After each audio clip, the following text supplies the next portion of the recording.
TV ကိုလေးက Android TV နဲ့ back camera လေးဆင်ဖို့လာအပ်ထားတာဗျဒီ Android TV ကသူက original ဖြုတ်ပြီးတော့ဒီအခုဝယ်လာတဲ့ Android အသစ်လေးကိုထည့်မှာသူက Android TV ဝယ်လို့ရှိရင်အဲ့ဒီမှာ Android TV Android ကိုတစ်ခါတည်းပါတယ်ပြည်ဒီဝါတွေလည်းနည်းနည်းရှင်းမယ်ကျွန်တော်ကဒီလိုဝါရီပြန်ဆင်လို့ရှိရင်မီးတိတ်တွေပါတယ်တိတ်မတုံးအဲ့လိုမျိုး plastic heat pipe လေးတွေနဲ့ကျွန်တော်ကတိတ်တိတ်တက်လေးဆင်ပေးပါတယ်အခုလိုမျိုးလေးပြီးတော့ဒီမှာမလိုအပ်တဲ့ရှုပ်နေတဲ့ဝါယာတွေလည်းရှင်းနေဒီကောင်ကဒီ Android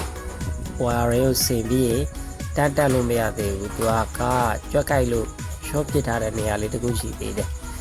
အဲ့ဒါလေးကိုလည်းပြင်ရအောင်ပါ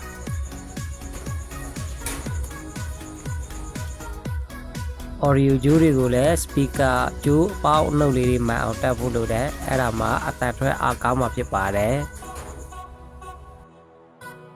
ဒါကတော့ကြွက်ကြိုက်ထားတဲ့ဝါယာတုပ်လေးဒီဝါယာတုပ်ကိုအပေါင်းမီးရောက်နေလားဆိုတာစမ်းရမယ်တကယ်လို့အပေါင်းမီးရောက်နေတယ်ဆိုတော့ကျွန်တော် battery ဖြုတ်ပြီးမှလောက်ရမှာပေါ့အခုတော့ဒီကောင်က positive မီးမရောက်တဲ့ခါကျတော့ကျွန်တော်ကဒီတိုင်းဒီ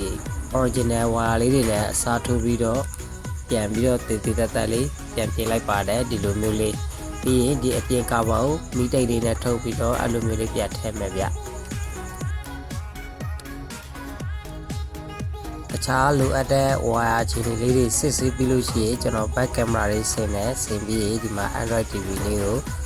လက်စာတက်နေပါပြီဒါလေးလက်စာတက်ပြီးလို့ရှိရင်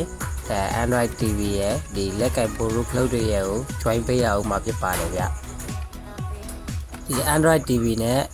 ဒီ original လက်ကင်ပိုလို့ခလုတ်ကလာတဲ့အုံးလေးမတူလို့ရှိရင်ကျွန်တော်တို့က resistor 100k 10k 1k တို့နဲ့ပြန်လည်ပြီးတက်စစ်ပြီးတော့လက်ကင်ပိုလို့အလုံးလုံးမလို့ပြန်လည်ဆန်းပေးရပါတယ်ဗျဒါကတော့ final ပြီးပြီမို့ back camera လက်ကင်ပိုလို့ခလုတ်တွေအဆင်ပြေမပြေပြန်လဲဆန်းပြီးတော့ပိုင်ရှင်လက်ထက်အပ်လို့ရပါပြီဗျဗီဒီယိုလေးကိုစုံထိကြည့်ရှုပေးတဲ့အတွက်ကျေးဇူးတင်ပါတယ်ဗျရုပ်ကြည်စွာလာရအနံ့ကြတဲ့မိတ်ဆွေများလည်း